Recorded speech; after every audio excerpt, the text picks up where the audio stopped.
नमस्कार, गौरी किचनमध्ये आपलं स्वागत। मी आज सुकट आणि वांग आणि टमाटा याची मी भाजी बनवणार आहे।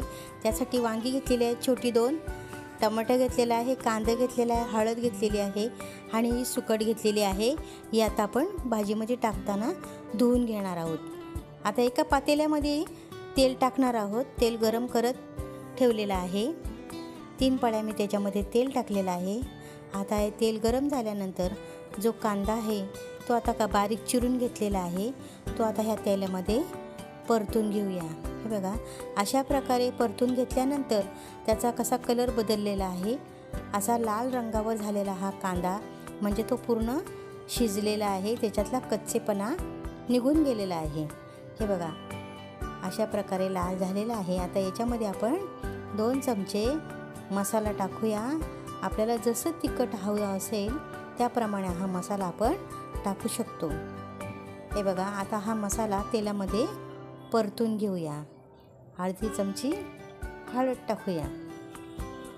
हे बघा, अर्धा चमचा हळद टाकलेला आहे। आता तो मसाला तेलावर परतून घेतल्यानंतर ही सुकट धुवून घेतलेली आहे। आता ही त्याच्यामध्ये टाकूया आणि चांगली मिक्स करूया तेलामध्ये आणि मसाल्यामध्ये। मिक्स झाल्यानंतर एक झाकण ठेवूया आणि त्या झाकणामध्ये पाणी टाकूया। हे बघा, आणि मंद अग्नीवर ठेवूया। हे बघा, गॅस अगदी स्लो करायचा आहे।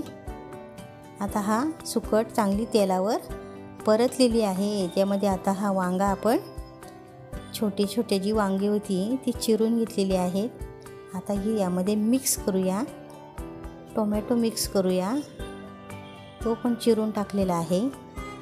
आता बघा, अशा प्रकारे हे चांगलं मिक्स करू। पुन्हा झाकण ठेवूया आपण 3-4 मिनिटासाठी।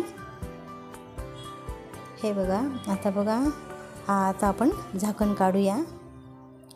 बघा, आता हा शिजलेला आहे। त्याच्यातलं थोडंसं पाणी गरम झालेलं त्यामध्ये टाकूया। जेवढं आपल्याला रस्सा हवा आहे तेवढं पाणी आपण त्याच्यामध्ये टाकूया। जशी तुम्हाला भाजी हवी असेल, सुकी पातळ, तसं आपण याच्यातलं पाणी आपण याच्यामध्ये टाकू शकतो। आणि पुन्हा एक वाफ येऊन देऊया, त्याच्याने वांगं पण चांगलं शिजून येईल या पाण्याने। हे बघा, चांगली शिजलेली आहे। बघा, आता ही भाजी वांगं पण शिजलेलं आहे।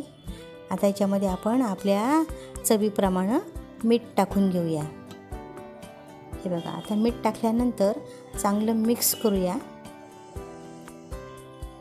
अशा प्रकारे मिक्स झाल्यानंतर तो मीठ सगळ्याला भाजीला संपूर्ण लागलं पाहिजे म्हणून पुन्हा थोडंसं झाकण ठेवूया 3-4 मिनिटासाठी। हे बघा, आता आपली सुकट वांग्याची भाजी रेडी झालेली आहे खाण्यासाठी।